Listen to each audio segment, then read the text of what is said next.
Pizza खायचा आहे पण चौकोनी ब्रेडचा गोल गरगरीत पिझ्झा करता नाही येत. अरे माझ्याकडे हॅक आहे मस्त. म्हणजे तो नको मैद्याचा गोळा मळायला, नको सॉस करायला, नको वेगळं काहीच झंझट, अगदी झटकीपट तव्यावर होणारा विदाऊट अवनचा हा पिझ्झा आहे. नमस्कार, मी मधुराज रेसिपीमध्ये तुम्हा सर्वांचं खूप खूप खूप मनापासून स्वागत. नवं कोरं करकरीत चॅनल आहे, पटकन सबस्क्राईब करायचं. सगळ्यात आधी pizza sauce, classic pizza sauce आहे माझा ऑल टाईम फेवरेट आहे. म्हणजे मी अमेरिकेत असल्यापासून याच पद्धतीने पिझ्झा सॉस करते. क्वाईट नियर बाय, म्हणजे तुम्ही जर अमेरिकेत किंवा भारताबाहेर पिझ्झा खाल्ला असेल तर त्याच्या सॉसची जी चव लागते ती चव या पिझ्झा सॉसची लागते. त्यामुळे ते टोमॅटो केचप आणि फिचप घालून केलेला पिझ्झा सॉस नसतो. टोमॅटो प्युरी आहे. 4-5 टोमॅटो घ्या, बीटचा तुकडा टाका, कुकरला 2-3 शिट्ट्या काढा, मिक्सरला फिरवा, गाळा, टोमॅटो प्युरी तयार. पर ही टोमॅटो प्युरी फ्रीजमध्ये ठेवली तर 3-4 आठवडे छान टिकते आणि सॉसही करून ठेवला तरी 3-4 आठवडे मस्त टिकतो. आता यामध्ये किसलेला लसूण हा असा किसूनच घाला कच्चा.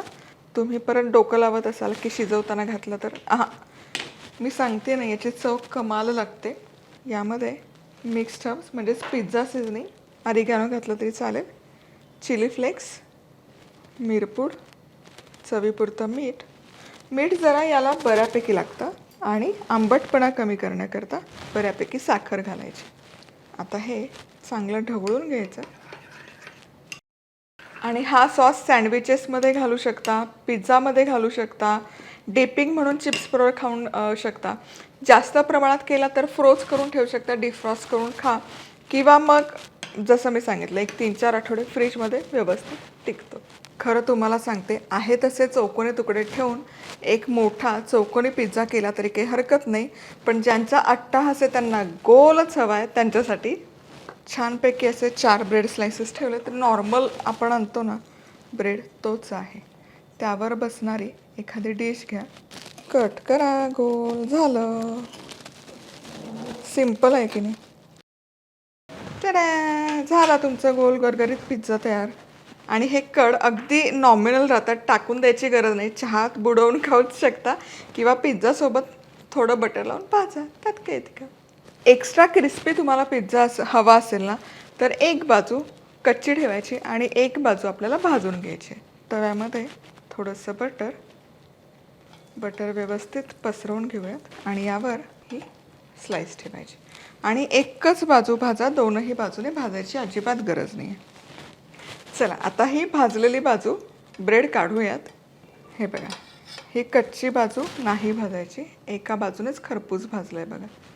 आता हे खाली जाळीवर ठेवूयात. पुन्हा बटर आणि पुन्हा पुढच्या पण स्लायसेस भाजूयात आणि एकच बाजूने. सगळे ब्रेड स्लायसेस भाजून झाले. गॅस बंद करायचं, अगदी महत्त्वाची स्टेप आहे. आणि तव्यावर पुन्हा बटर घालून घ्यायचं. याच्याऐवजी बटरऐवजी ऑलिव्ह ऑइल वापरलं ना तरी बेस्ट. आणि गॅस बंद आहे, जी तव्याची उष्णता आहे त्यामध्ये बटर वितळलं आहे. आता हे ब्रेडचे स्लायसेस आहेत, जी बाजू आपण भाजली नाही ही बाजू खाली ठेवायची आणि हे असे लावून घ्यायचं. हे बघा, बिन भाजलेली बाजू खाली. ज्या प्रकारे पिझ्झा करतो अगदी त्या प्रकारे आता पुढची सगळी प्रोसेस करायची. पहिले सॉस. आता ब्रेड आपण छान भाजून घेतलेला आहे त्यामुळे तो आता सॉस लावला तरी सॉकी नाही होत बघा. सॉस लावून झालं. आता यावर चीज. इथे मी हे मोझरेला चीज वापरते. याच्यामुळे पिझ्झा आहे ना मस्त असा चीजी व्हायला मदत होते. प्रोसेस चीज वापरलं, चीज स्लाइस वापरली तरी काहीच हरकत नाही. भरपूर असं चीज. आणि आता आवडीप्रमाणे भाज्या. थोडासा उभा चिरलेला कांदा. भाज्या थोड्या तेलावर परतून घेऊन मग घातल्या तरी चालते किंवा मग अशाच रँडम पसरवल्या तरी चालेल.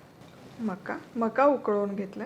स्वीटकॉर्न, ढोबळी मिरची, टोमॅटोच्या बिया काढून असे लांब लांब काप करून घ्यायचे. दिसायला सुंदर दिसतं, चवही छान लागते. आता भाज्यांना चव लागावी म्हणून थोडीशी मिरपूड.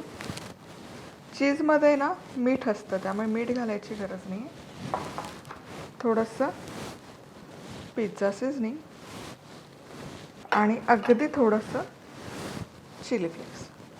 वाह, आता या भाज्यांवर देखील थोडंसं चीज टाकूयात. खूप चीजची गरज नाही, अगदी थोडंसं. कोण म्हणेल की हा चौकोनी ब्रेडचा पिझ्झा आहे. झाकण ठेवायचं, अगदी मंद आचेवर शिजवायचं. बघ आत्या कसला भारी पिझ्झा केलायस ग तू, स्क्वेअरचा सर्कलच. मग गोल गरगरीत, ब्रेडचा जरी असला तरी तो गोल करूनच खायचा. पिझ्झा ना. येस. तर आता इथे हा छान बेक झाला. गॅस बंद केला. बंद गॅसवर एक 5 मिनिटे ठेवलं म्हणजे चीज व्यवस्थित वितळतं. आ हा हा हा हा, बघा काय दिसतंय. चीज परफेक्टली मेल्ट झालंय आणि पिझ्झाला रंग काय सुरेख आलेला आहे. शेप कमाल आलेला आहे. आता मी उचलत नाही बाबा, कारण मला फोटो काढायचे आहेत. अदरवाईज आज चीज पूल पण इतकं क्लासिक होतं, तुम्हाला सांगते. फोटो काढल्याशिवाय खायला नाही मिळणार. यार गार होईल तो आता. गरम करून परत खायला. चला तर मग पुन्हा भेटूयात. ही तर खाऊन दाखवेलच, फीडबॅक मिळेलच तुम्हाला. पण पुन्हा भेटूयात अशाच जुगाडू रेसिपी सोबत.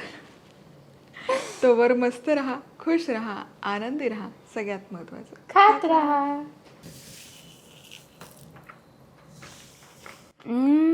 यम्मी झाल्या आत्या.